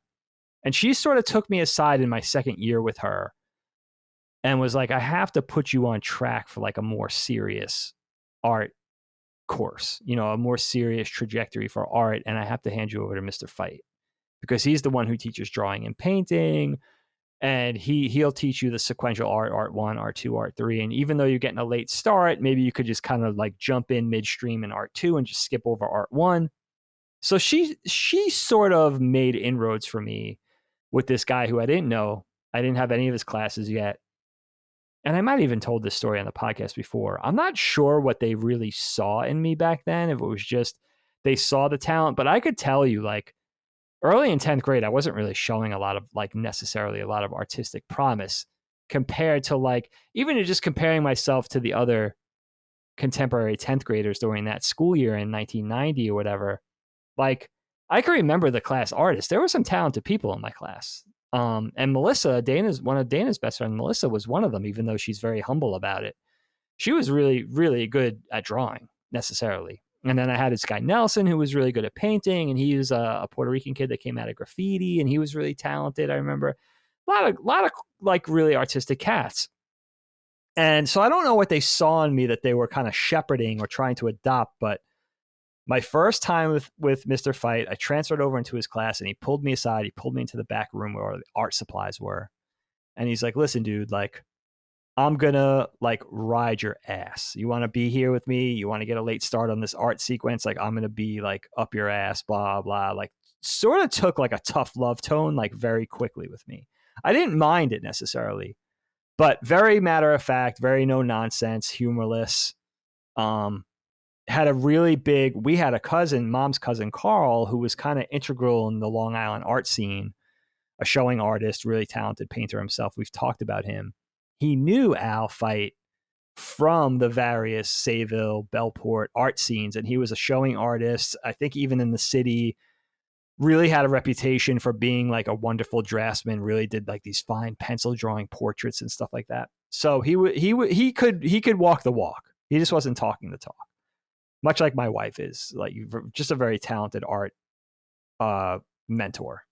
And very early on, this guy taught me so much about art that I hadn't gotten before. Even though I had guys like Carl in my life, guys like Grandpa who took an interest in teaching me how to draw, I had like a formative art upbringing from a very young age, more so than the average kid. But this guy took it to the next level with me, and he kind of taught me like he kind of dispelled for me all of the ideas of like drawing is like it's about skill. It's about drawing a pretty picture, you know. It's about comparing and contrasting yourselves to your other classmates, like how good you are. Like, and he taught me it's not just talent. It's not just technique. It's a lot about your ideas and thinking outside the box and conceptualizing and having the best idea in the room. And although this guy blasted commercial art, like I think I've talked about that on the podcast before, like he hated graphic design, he hated illustration. He was really like, he saw that, you know, he would say like that's prostituting your talent. Like that's the kind of things he taught in high school art class. Like it's all about learning how to draw, paint, fine arts. Like all the other commercial arts are bullshit type of thing. Like animation, like my interest in animation and comic books, he'd laugh. He'd be like, fuck that stuff, you know? And I'm still not sure to this day if he was just kind of like drawing our ire or if he was like real serious about that, or maybe a mixture of both. I'm not sure. But this was the kind of upbringing I'm getting. I'll never forget with that art 2 class coming in midstream, the whole year he was like, all right, this is all the itinerary, the lesson plans, this is all bullshit. Here's what we're doing in this class. Every week you have a self-portrait due. Gave us a printout. And it was, you know, whatever, how many weeks that were going to be in the class, 26 weeks. Every week a different self-portrait was due. And there was a list. This week, draw yourself as a kitchen item. This week, draw yourself as an emotion. This week, draw yourself as so whatever it was, right? And the whole idea of it was, which he explained, was even though he used that verbiage, it didn't mean draw. It meant draw, paint, use pastel, use charcoal, found objects, do a sculpture. Like I want you to, the whole idea of this is to learn how to think as an artist, not just execution, not just technical skill, which he could teach us how to draw the figure. He could teach us how to draw still lives and all that kind of stuff, painting, technique for oils, whatever. It was about the idea. It was about the idea and thinking outside the box and coming up with the best idea and brainstorming. That's what it was about. And I remember like the idea of that really catching on, like the light turning on. And I remember the first self-portrait, and it's in retrospect, it's such high schooly, angsty art bullshit. But I remember the first self-portrait I did. I forgot what the topic was, but I took an old tire from the garage, right? And I was like, yeah, I'm going to get all crazy with this, and I'm going to incorporate like found object and still be able to do some drawing. And I did a drawing of an eye, like a very traditional drawing of an eye in graphite on this piece of wood that I cut into a square. And then I suspended the wooden drawing of the eye inside the tire with chains on 4 ends. And then I took red paint and splatted it all over the tire like it was like a roadkill thing. And I was so proud of it, dude. I was so proud of the idea. And it was a type of thing where like I couldn't even take it on the bus. So like I would have these sculptures and I would have to, John would pick me up in the morning in his car, in his Trans Am, and we'd have to drop it off outside the art room before we went into class through the main entrance. And it was like a whole thing. Shout out to John because he's totally helped me with this, you know, this crazy artistic, you know, I was like this newfound artsy fartsy dude.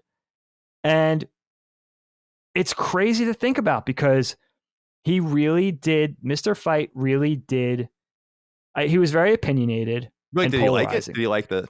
Yeah, and he would praise, and if it was bullshit, and it was like, I remember the second one I did, I took an old metal garbage can. Who knows? Maybe Dad was even using it. I have no idea. And I took spray paint. I bought spray paint, took it out in the backyard, and painted like a clown face on it, like the close up of a clown face with the red nose and the cross eyes and everything. And then I took like this clown gear that I got from like the party store, like a big polka dotted tie and like a clown shoe. And I made them look like they were, like disposed of in the garbage can, like hanging out. And the whole thing was like loss of innocence. Like that was like the whole thing. The idea behind it was such bullshit. But like he would tell you, like he would be super critical. He'd be like, all right, like the idea is kind of bullshit, but I see where you're going with that. And the whole thing would be like this never ending quest to try to impress him, not just with the execution, but with the idea. And, I carried that on with me into my life, especially as a professional artist, where it's like, I consider it a challenge. Like I'm very competitive with like brainstorming and having the best idea in the room, whether I'm thinking of a name for something or designing a character or coming up with a story treatment for a cartoon series, like whatever it is, or even if my kids need help with something, creative for art class or something, like I'm very like, we have to have the best idea. Like I'm all about that. Like what really moves me is a clever and original idea and the problem solving. And he's the guy who really taught me that beyond like the things that the ready-made things that you already know about art in terms of like executing and learning how to draw and learning how to draw the figure and style and all that other kind of stuff, different mediums, whether it's pastel or different types of paint, watercolor, whatever. He's the guy who told me like it's the idea. He would see. I think I told you the story before, Kyle. I might have even brought it up on the podcast. Remember him telling us the story of the guy getting into Cooper Union, one of his old students, by Cooper Union, very, I think still to this day, very competitive art school to get into. And they'll give you I think you It's only free, isn't it? go Yeah. on a free ride. Right. Right. So if you get in, you get a free ride. So you have to be the best of the best. Right. He tells a story of a kid who wanted to get into Cooper Union. So instead of going through the normal throes of admissions, he actually wrote them a quick letter. And on the letter, it said, if this letter gets through to your desk, you should let me in because I drew by hand the postage stamp on the envelope. And he got in. That's awesome. That was the story. And that was the story that was like, I get it. I understand like how to be.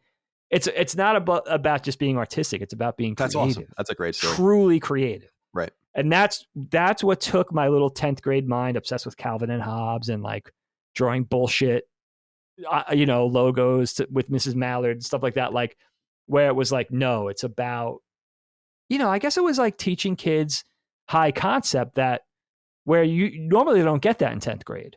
So even though he was a polarizing dude and very opinionated and I would disagree with him at times, it is striking how important he was for my creative career. Even though he would laugh that I was an animator for the last 23 years. The fact that I brought those tools that he taught with me, kind of ironic, right? Definitely. I agree. He created a monster. Interesting fork in the road. All right, I got to go back into this time, Dave, for my fourth one. I talked about my time at Northeastern. Now, this takes place within this time. In 2004, and I haven't explored this too much within the show, I don't think, but I was offered a full-time job at IGN in 2004. Now, at this point, this was the first time IGN offered me a full-time position, and I said no. It was a very difficult thing to do. Here's how it went. I was an intern at IGN for a second time from the beginning of May of 2004 through August of 2004. And that was after my freshman/sophomore year, depending on how you want to categorize it based on the last story. And that was my first E3, and that was when I was working at IGN's office and doing reviews and previews for the first time, and it was a fun experience. And at this time, IGN had lost someone. I think it was, as I recall, there was a guy named Juan Castro, who I think is still in the industry, but he worked at IGN Nintendo, as I recall, and then he left for some reason, and they had an opening. And at IGN Nintendo at the time was Matt Casamassina, who worked at Apple for a long time after that, and now works on his own stuff. But and there was a girl working there, a woman named Mary Jane Irwin, who I was close with, and they had basically interviewed me for this position, and Now, I got to be really clear. I was 19 years old. I was in no way, shape, or form prepared for this position, and I had no business being in that position. But IGN was often, maybe still is, but certainly was all about the path of least resistance many times. And I was there. So, and they knew me, right? So I remember being interviewed and like kind of quizzed on Nintendo history and all this kind of stuff and getting things wrong and being like, I don't really got a chance in this. I wasn't quite the student of the industry then that I was now, that I am now, where I consider myself totally an expert. I would have aced that interview. Of But course. nonetheless, they offered me this position, and I remember very clearly I was staying with Chris Carl, who was at that time head of IGN Guides and works at CBS now. But I was staying in this place at it was actually at 19th and Lawson in San Francisco in the Sunset, and I remember just sitting outside and talking to mom and dad each on the phone about like what I should do and the position. Should I take the position or go back to college and all of this? And it's a lot of money at the time. And, it's 50 or 60 grand or something like that. It's like I'm like, Sure. what do you do? Like, I don't even know. It's an unfathomable amount of money to a young kid. And I ended up obviously turning it down and going back to school. And I think that this was a really wise decision on my part because for multiple reasons. I'm glad I have a degree and that I went to a great school. But I also feel like it would have been kind of one of those sad moments where, just very similar to my earlier memories, where I'm like, I cut myself out from these various situations, socially, literally. And Northeastern just would have been another one of those things. Yeah. And this decision happened to have been a decision where I was able to get the best of both worlds. I solidified my existence Northeastern and have those lifelong friends and experiences, and including many of those experiences after I came back. And then I still got a job offer from IGN, so it still worked out. And I remember, It really did. I won't say the specific name, but there was a woman who ended up getting hired at IGN. She got, the first time we interviewed her, though, I remember saying in the room without her in there, I'm like, she was at Berkeley, I remember, and in California, and I'm like, she should just finish college. Like, we shouldn't hire her. We should do her a favor and not hire her and let her finish college. And I remember people really pushing back and being like, she's an adult, she make her own decisions and stuff. And we ended up not hiring her anyway. And then she ended up getting hired after she graduated. So it worked out for her too. Oh, so it worked out. Okay. But she doesn't like me. It would probably be funny for her to know that I was really pulling for her to finish her education, because I thought that would have been better for her. But nonetheless, that is an important fork in the road to acknowledge, because that did happen. And it felt, I think that's why working at IGN, and I'll talk about that in a little while, it felt, that moment at 19, I was like, I made my choice. Like, this isn't going to be a thing. Like, not yet anyway, and probably never, because I know how quickly windows open and close in this industry. But I think it's more important for me to just finish school, go back with my friends, live with my friends, dick around, do all those kinds of things. And it ended up working out anyway. So I'm glad I made that choice. And I'm glad IGN didn't allow me to make that choice, because I also feel like I would have been in a position, I probably would have been fine, but where I'm like, I shouldn't.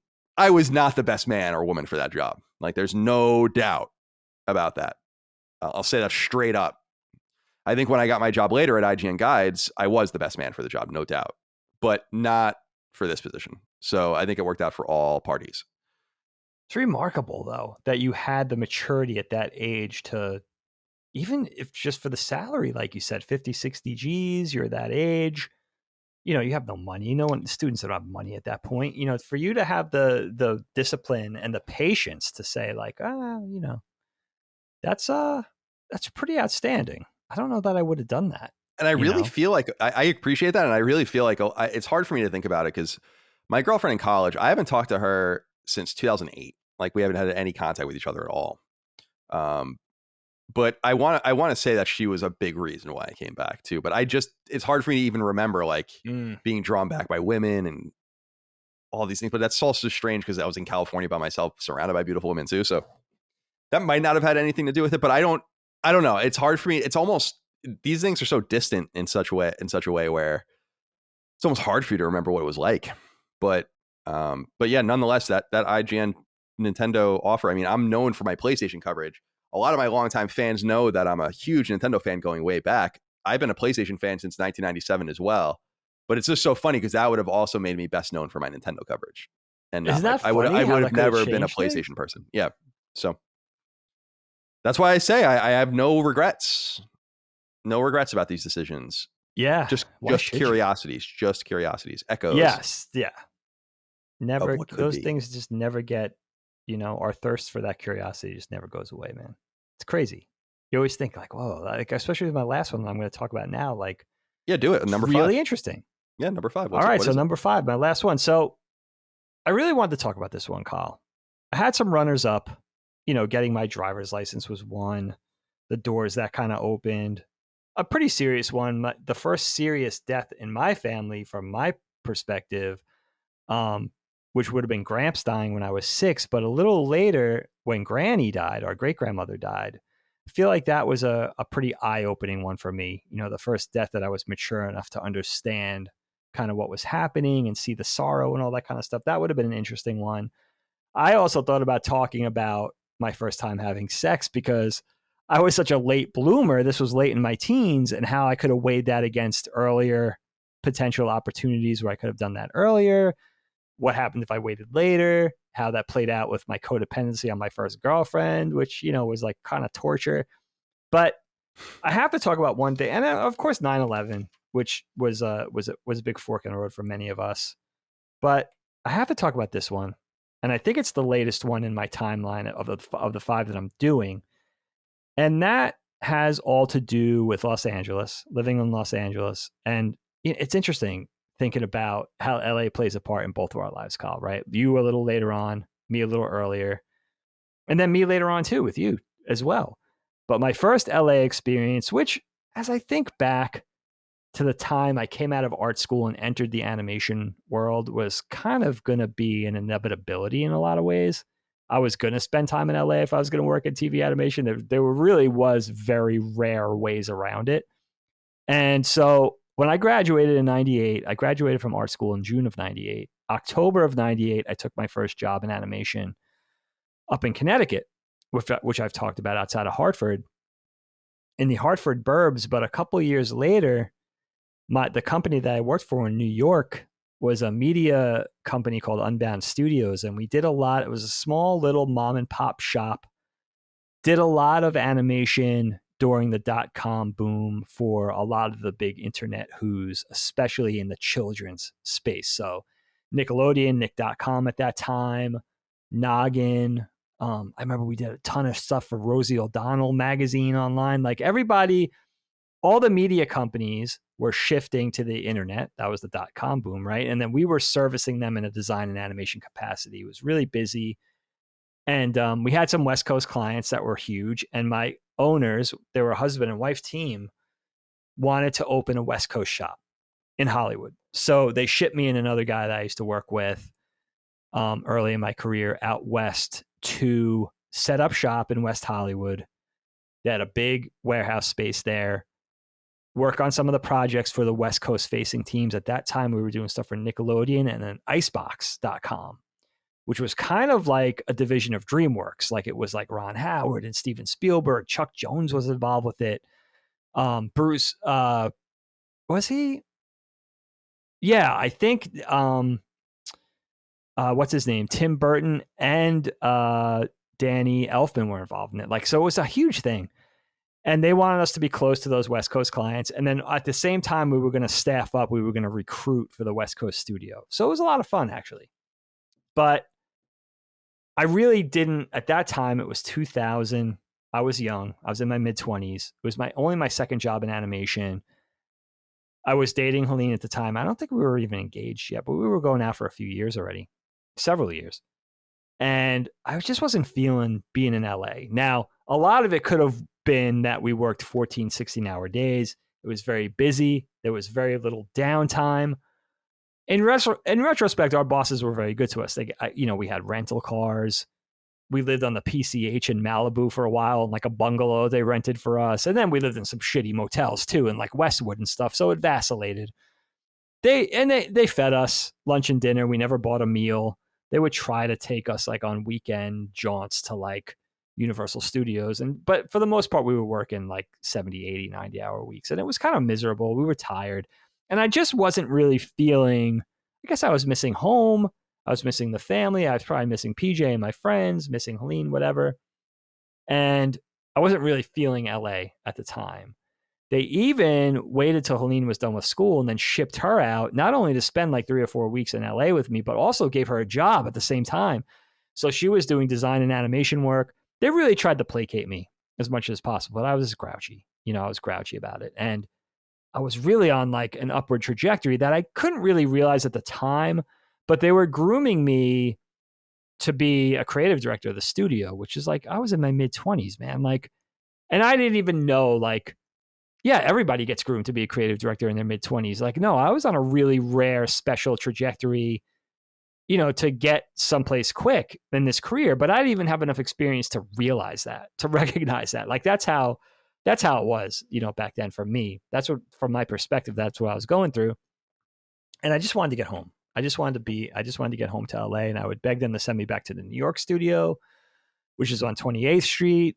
And it was close to home. And I was living on Long Island at the time in Nassau County. Like, I was just content and just really kind of anxious and fidgety about being in LA. And they finally sent me back after about 5 or 6 months to, take up my space in the New York studio again and just work from out there and kind of do the same job, but not be in LA. And it's interesting because I didn't like LA. Helene's never been a big fan of LA, but I do often think, especially from that point onward, although I could have shifted back to California at any point in my career. I've worked for a lot of West Coast companies remotely. I could have definitely gone back out, at some point. But even from 2000, how would it have been different from my career and therefore my life had I sort of planted roots in LA, which was a very distinctive possibility in looking back? If I hadn't really kicked about the notion of being on the West Coast, it just makes sense. It's still, to this day, I know a lot of New York cats from Long Island, from Jersey, from the boroughs that have ended up out there and have, grown wonderful careers and had families and settled down with wives and had children and live wherever they live. Maybe they live in LA proper. Maybe they're in Glendale. Maybe they're in Burbank. Maybe, who knows? Working for mostly big studios, union jobs. So they get paid a lot more than we'd get on the East Coast. And I do often wonder how it could have worked out for me in LA had Helene and I been a little more open to the idea, and just how all of that could have changed, for our kids, who our kids were, where they go to school now. I'm very grateful for the kids we ended up with, but how their lives could have been different growing up on the West Coast, for school, for friends, for social aspects, our neighbors, our neighborhood, the aesthetic, the weather. There's so many questions, and also just for career. I think sometimes my biggest lament is that during the tough points of my career, which, I'm very blessed, there haven't been many, but during those kind of slower times and those lulls looking for work, maybe underworked, a little bit, maybe taking jobs that didn't pay as well as they should, just to kind of keep going, just to perpetuate the career, how that could have been different in LA. And why today, like, I have to say, with Graydon expressing such an interest in being such a natural for animation and just being inherently loving to draw and loving to design characters and all that kind of stuff, like saying, like, dude, like, it's good that you admire what Dad does, but you have to be open to going where the work is. You're going to have an easier life. And if you miss home, and if you miss Pennsylvania and Bucks County, if you miss the East Coast, you could come back. But as long as you have that outlook of saying, like, to Graydon, of saying, like, look, man, have that mindset of, like, you're going to go where the work is, and develop it around that. Had Helene and I did that, how different it could have been. And it's an interesting question, because I'm in many ways really satisfied with how it turned out for us. We live in a beautiful place. I really do like the East Coast. I really love where we live. I love Philly. I love these specific suburbs. We have wonderful kids. We stayed together for 20 years. She has a great career too. Like, there's so many things, but, like, just in terms of thinking of that other fork, how would it have been? How would it have been different? And could it have been a little easier? Or maybe it wouldn't, who knows? Maybe we stay out there, start to settle down, start to put down roots, and then we shift back because, we just miss the families too much or whatever it is. And then the other kind of interesting component of this, Kyle, is when you moved from Northern Cali down to Santa Monica, and sort of a reintroduction to me of LA, even though I know you were frustrated with it, but I actually sort of was digging it. And for me, a big part of that resonance was in 2017, 18, 19 was, wow, I kind of like this a lot more than I remember. And that could just speak to my age, my maturity, whatever. But that was another interesting sort of part of the conversation where it was like, all right, like, I think I was too harsh on Southern California in the past, or maybe, I was just feeling that pull, that magnetism back to the East Coast. And I actually got home right before 9/11. So that's another interesting part of the conversation. But the whole West Coast LA thing, especially tied to my career, is a big one for me. Is a big sort of fork in the road, unexplored fork in the road that does leave me asking those nagging questions, man. Yeah, it's interesting because I moved to California in 2007. I came back at the beginning of 2020, and I never wanted to move there, and then I never thought I would leave, and then I couldn't wait to go. And it's those things all kind of happen. And Sure. Yeah. I'm glad I worked in Silicon Valley for a decade. I was there. I saw it with my own eyes. I know what it's like. And Yes. that is a very useful thing as opposed to people that work remotely forever. But at the same time, because of that experience, it reminds me a lot of why I tell people like, I'm like, don't go to college unless you really feel like you should, need to. But it's also easy for me to say that. I went to college. So it's Right. easy for me to say that, yeah, you don't need to go to college. So it's the same thing where I feel like people should see things for themselves. But at the same time, I think specifically about when we hired this one person at IGN on IGN Guides below me. And I had asked if I could work remotely when they hired me because I was about to start grad school. So I was going to see like, could I make it both of these things happen? And they were like, no, you can't. And so I moved out to California. And then like a year later, we let someone work remotely. And I was like, this is bullshit. But at the same time, no one cares about that person. I ended up becoming a huge name in video games. So I think it was because I was there that was able to happen. So no regrets there. But that moves me into number 5, which is the decision to go to San Francisco. This was a major fork in the road for me. 2007. I mentioned it earlier. I had graduated Northeastern with an American History BA. I was about to start grad school in the fall. And that was what I was going to do. I lived with my friend Pablo. Just was hanging out right outside of Fenway, a few blocks away. And that was what I was doing. And when I graduated, as I said in the past, a guy named Jason Allen that used to work at IGN left. He went to Capcom. There was an opening, and instead of going public with the job offering because it was for the lowest person on IGN Guides, like an associate editor of IGN Guides and IGN Cheats at the time, which I also ran, they were like, do you want it? And I was like, yes, I definitely do. I didn't even think twice about it. And I'm glad I made that decision. Everything came from that decision since then.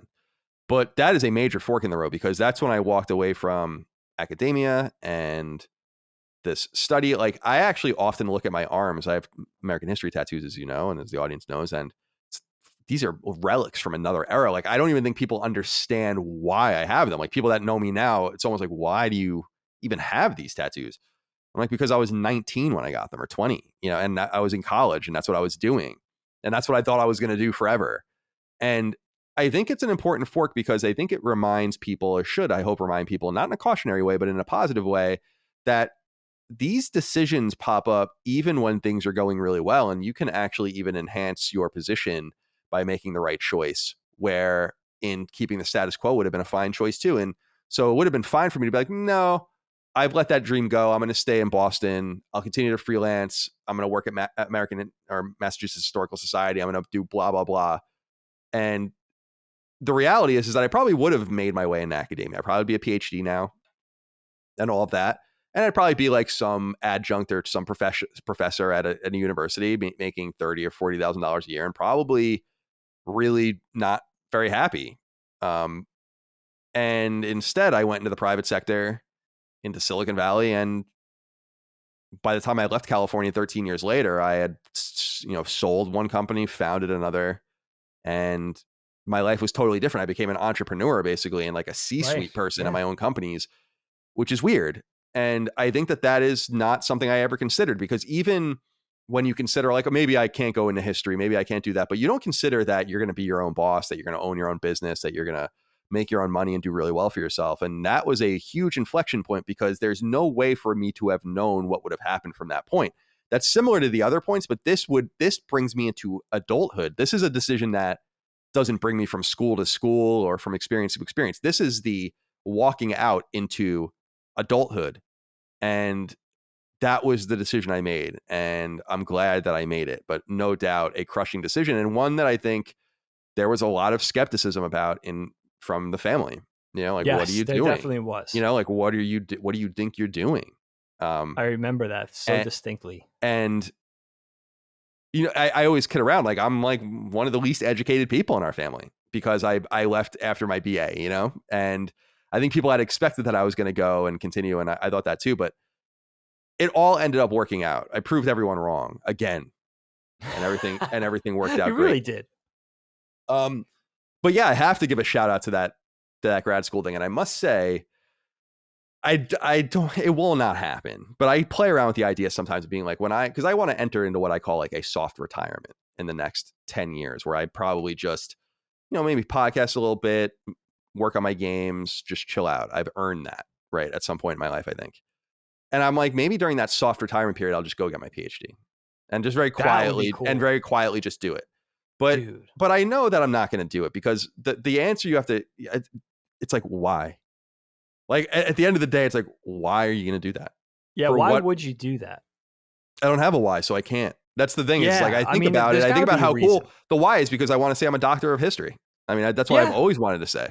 Yeah, but you're interested in it. But it's very similar to, I mean, I'm not like, you know, a rich, like a fucking athlete, but basketball player goes to Duke for one season, right? And then he gets drafted into the NBA. Right. And he has a middling career and he makes millions of dollars and he's out after 4 or 5 years. He doesn't go back to Duke. You know, like it's over. Point. You know, and that's kind of he made his choice. He left Duke and he played basketball. You don't go back. You go back as a coach, maybe? No. Maybe. Some, but my point is that like you've surpassed the point where that degree would be useful to you. You're a millionaire that played in the NBA. Now, I'm not a millionaire that played in the NBA.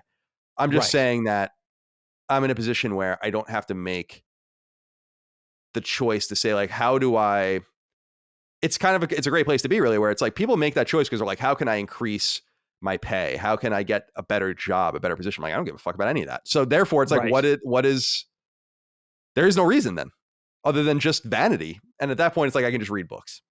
So that's, I see what you mean. That's my answer to that. But, you know, this one, man, I remember very distinctly. You may remember too, but like mom and dad behind the scenes, like imploring me, like, talk to your brother. And I would be like, dude, like you want me to tell him to go? Cause that's what I think he should do. Like, you know what I mean? Like to me, it was like flying in the face of their advice. Like it was like, he should embrace this opportunity because he could always go back to grad school. It's really up to him, you know?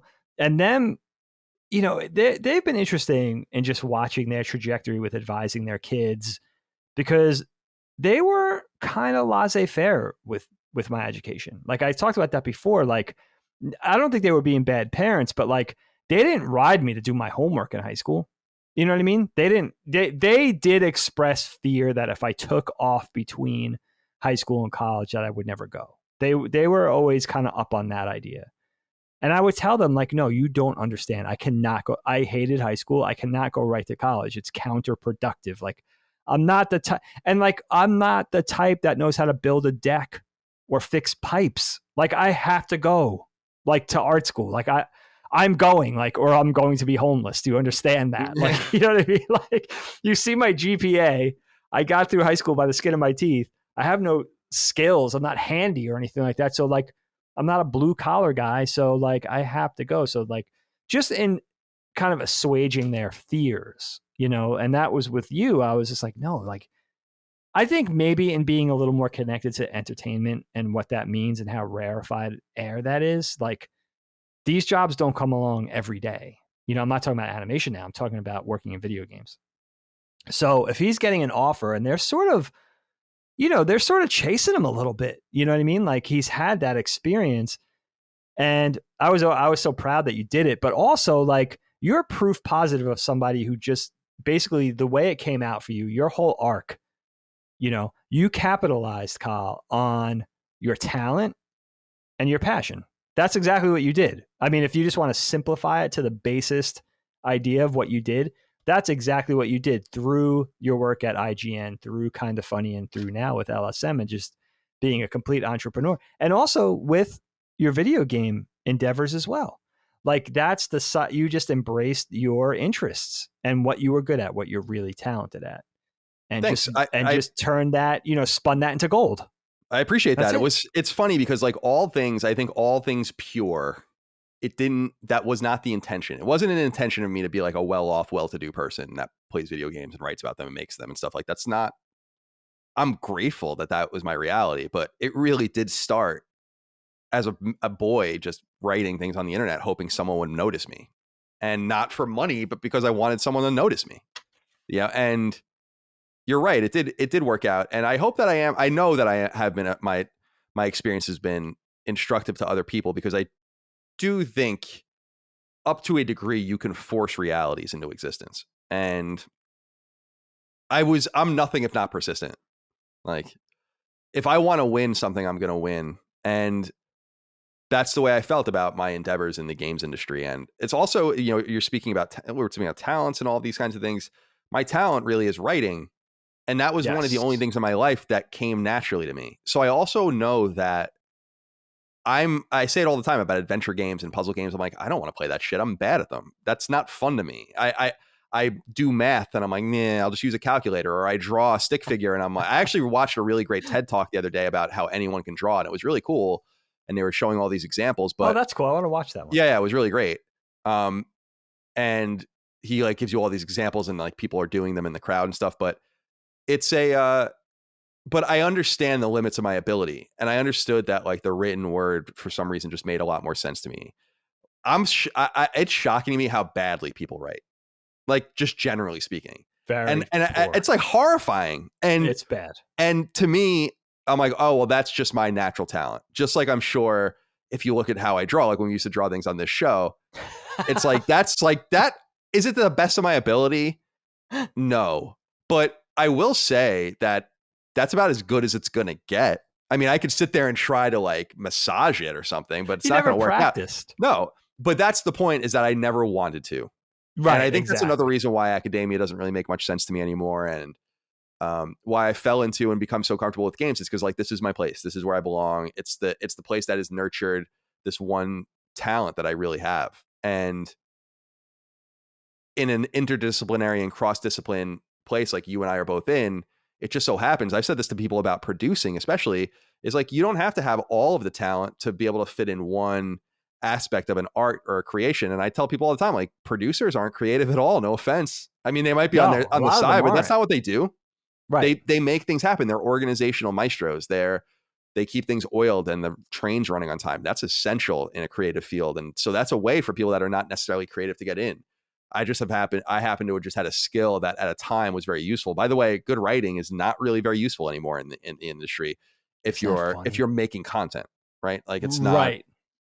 So the other thing I always tell people is timing and luck. Like I was in the right place at the right time. I was very lucky. And then I had everything to back it up. That's basically it. And I think that's the way it is with you too. So I thought this was a fun exercise of 10 forks in the road. That was really fun, dude. Yeah. I was laughing at myself. And you know what? You're right. You said at the beginning of the show it was going to be like a little cathartic. And I think it was. I was laughing at myself because, going back to my first one and saying like contenting myself to be an average student and just like applying my interests where they lied and like ignoring everything else and saying like having that stubbornness of like, I'm not going to do that. You know what I mean? I'll do just enough math to get by. It's so funny because I took that whole mentality with me. This is the lack of maturity. Right. I took that whole mentality with me to college. I remember going to art school and being like, yeah, no, I'm not going to I don't want to make a 16 millimeter live action film. I'm not going to that film theory class. Like, I'm not going to, nope. Like that. And I would get Fs. It wasn't until I took off from college, wrapped up in a shitty relationship, took off from college. Grandpa was sick. And it wasn't until I went back to school in 96 that I got serious and got 4.0 GPAs. It took that whole schooling trajectory of like, okay, it's time to grow up. big theme for me today. Time to grow up and actually show that you could do this and take it seriously. And your grandfather wants to see you succeed, and he means so much to you, like whatever it was, and like getting over realizing I was in a codependent relationship, all that kind of stuff. Like it took, like I went all through college, half of college, still with that whole mindset. And I'll even cop to today in my career being like, you want me to really? I have to rotate the character. I have to draw a profile of this character. I don't want to do that. Like, I'm not. You know what I mean? Like, can somebody else do that? Like, still to this day, like a little bit. I have a little bit of that piece of me exists where I've just really like, yeah. I mean, like starting with third grade Dagon, and it's just really some things haven't really changed that much, which is interesting. It is interesting. It's a good story. We are who we are. We are. But the decisions that we make cast us in certain lights and bring us down certain roads. And that was what this episode was all about. So I hope everyone out there enjoyed our conversation here. Dag, as we always do, we end each episode of KnockBack with a dad joke. Okay, my friend. I got one for you guys. This comes to us from our friend, Adam Holloway, via Twitter. A wizard, Kyle, asked me to proofread one of his scrolls last week. Actually, it was more of a spell check. That's pretty good. That's pretty good. Not bad. Not terrible. Not at all. Not at all. Made me chuckle. It's a dad joke. It fits into the parameters of a dad joke. It works. I like it. Thank you for that. Thank you for Adam. your time. Appreciate you. Thank you. Thank for you very the much. interesting seasons, or for the interesting season, for the interesting stories, rather. Thank you all out there for your love, support, all things Last Stand Media. Last Stand Media on Patreon, patreon.com/laststandmedia, laststandmedia.shop for new merch. You can follow us on YouTube and on podcast services. We really do appreciate you, and we thank you. We'll see you next time for more KnockBack. Until then, goodbye. KnockBack, a retro and nostalgia podcast, is a product and trademark of Last Stand Media and Collins Last Stand LLC, and is recorded from Central Virginia and the Philadelphia suburbs, USA. The show was conceived by and is produced by me, Colin Moriarty. My co-host is Dagan Moriarty. KnockBack's executive producer is Dustin Furman, and the show is edited by associate producer Ben Smith. All of Last Stand's theme music is by Ramon Narvaez. As you know, all of Last Stand Media's shows, including KnockBack, are fan-funded on Patreon at patreon.com/laststandmedia. The following names are at the producer support level or higher on Patreon, and we're grateful for your kindness and generosity.